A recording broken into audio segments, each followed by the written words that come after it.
Coming up on today's show, we're going to check out the latest Deshaun Watson news stemming from his first day of meeting with arbitrator Sue Robinson. Plus, could I end up eating my words if Baker Mayfield does in fact play a snap for the Browns? We're going to look at some interesting quotes that came out of his youth football camp yesterday. But first, make sure you like today's video and subscribe if free Cleveland Browns content is your kind of thing. Smash that sub button and just tickle that little thumbs up icon.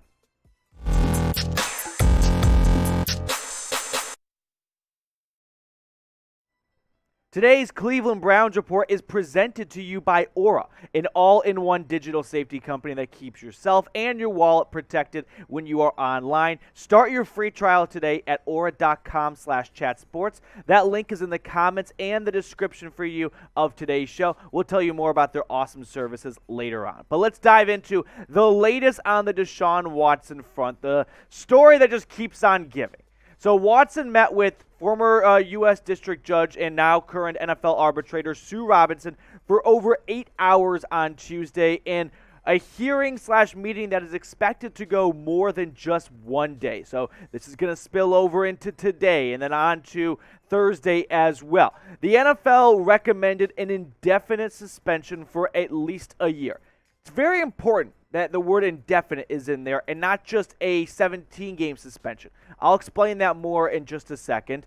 But the report that came out of this first hearing is that Watson may be looking at a 6 to 8 game suspension. At least maybe that's what the NFL is preparing for, all right? Rob Maaddi from the Associated Press wrote this yesterday.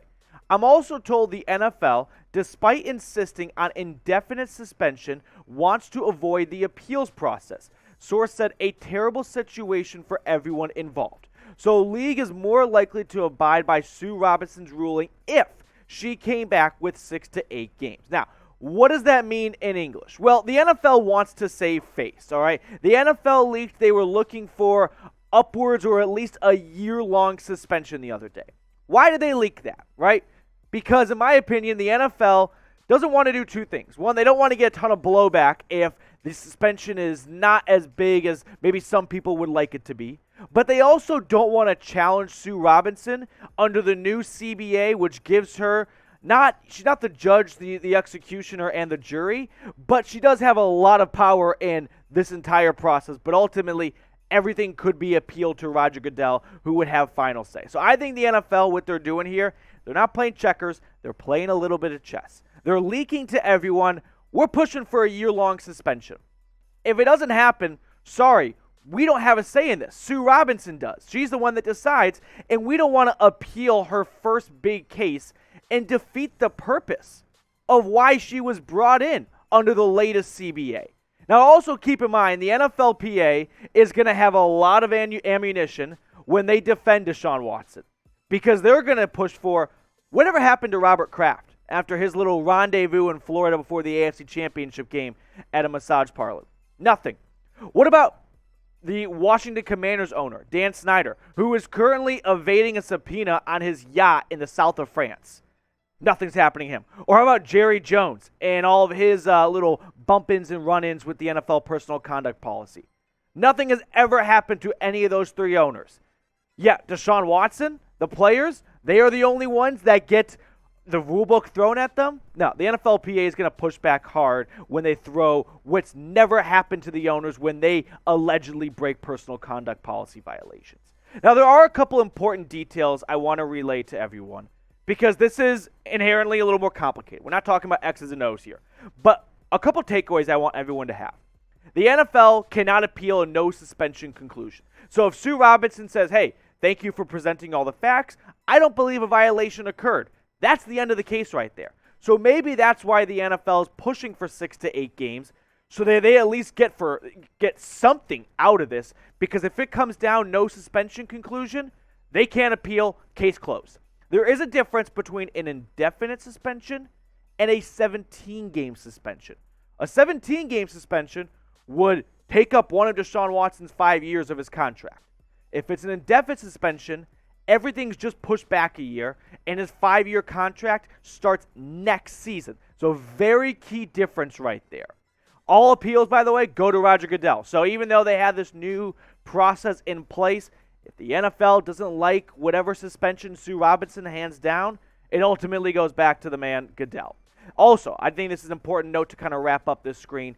The first hearing of this kind under this new CBA is right now. So we don't have precedent. People are looking at what happened to Roethlisberger and happened to other players. They didn't go through an arbitrator. So I don't like the idea of, well, what about the precedent? Roethlisberger was suspended 6 games for one allegation. Yeah, that was also 12 years ago, and it wasn't like this. This is a completely different playing field. Now, if you are tired of all this saga, all this drama, and you are just ready for actual football and for us to talk about Donovan Peoples-Jones having a breakout year, Jadeveon Clowney and Myles Garrett running it back for hopefully both of them going double digits in the sack column, type Go Browns down below because I think we can all agree we're all ready for some real football. Next up on the show, did Baker Mayfield hint at a possible reunion? You may have seen this story. Well, we're going to unpack this in just a moment and why, personally, I don't think he did. But we'll look at all the quotes. However, I first want to tell everyone watching about our proud sponsor today, Aura. Guys, we do more online than ever. And what I love to say is when you leave your house or your apartment in the morning, you lock the door behind you, do you not? Well, when you go online, are you secure, or are your credit cards and your identity vulnerable to being compromised by hacksters out there? So make sure you get started today with Aura because they give you near real-time alerts on anything that looks a little fishy out there. That way, if your credit card gets hacked and and the bill gets run up, a whole bunch of charges, and you're like, I never watched all these weird adult films, well, Aura's got you protected. Start that 14-day free trial. They're offering it a limited time only to the Dog Pound. Aura.com/chatsports. I put that link for everyone watching in the comments and the description of today's show. Make sure you get started today. Moving on to the Baker Mayfield half of the show. So Baker spoke to the media yesterday on Tuesday during his youth football camp in Norman, Oklahoma. And he was asked about a possible reconciliation with the Browns because he's aware of the elephant in the room, right? Could they bring Baker back and play a couple games if Watson is suspended? And some people, and we'll identify who, he's not alone in this one. I'm not going to call him out I will call him out, but he's not the only one who had this train of thought of, could the door be open, right? Could maybe Baker play 4 to 6 games, raise his trade value, and it plays better than Jacoby Brissett, and it's a win-win for both parties. Well, here's what Jake Trotter of ESPN wrote about this, and quoting Baker Mayfield, saying, I think for that to happen, there would have to be some reaching out. But we're ready to move on, I think, on both sides. So this is when Baker was asked about that reconciliation, saying, if they reached out, maybe it could happen.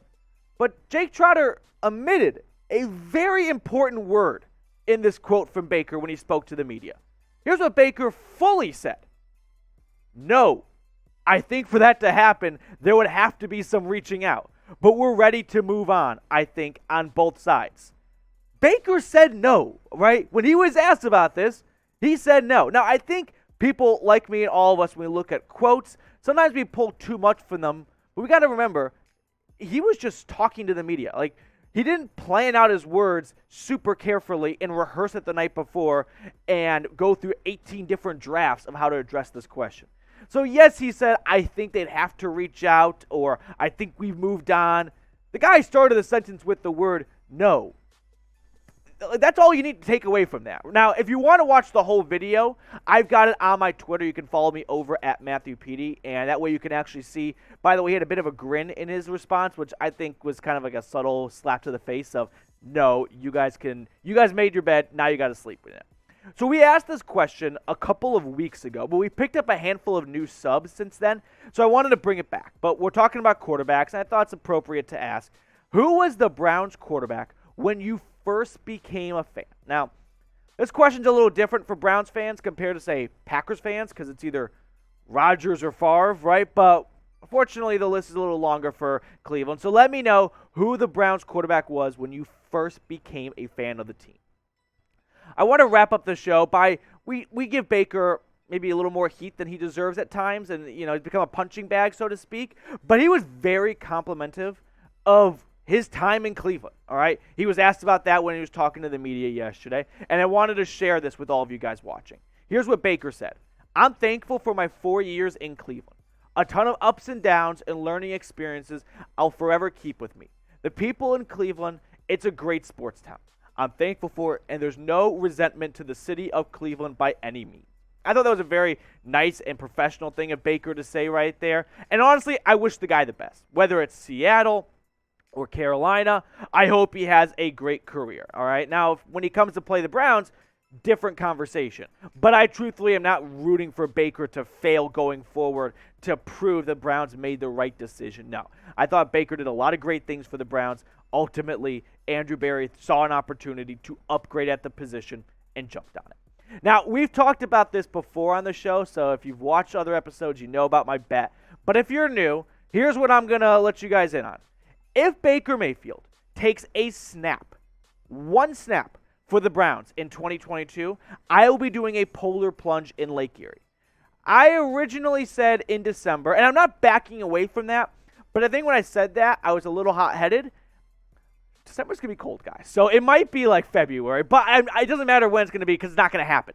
But if Baker takes one snap for the Browns, I do a polar plunge in Lake Erie. I am that confident a reunion is not going to happen. But if you are out there thinking, you know what, I like to see this happen, all right, you can be that guy. Like the video if you want to see me do a polar plunge in Lake Erie.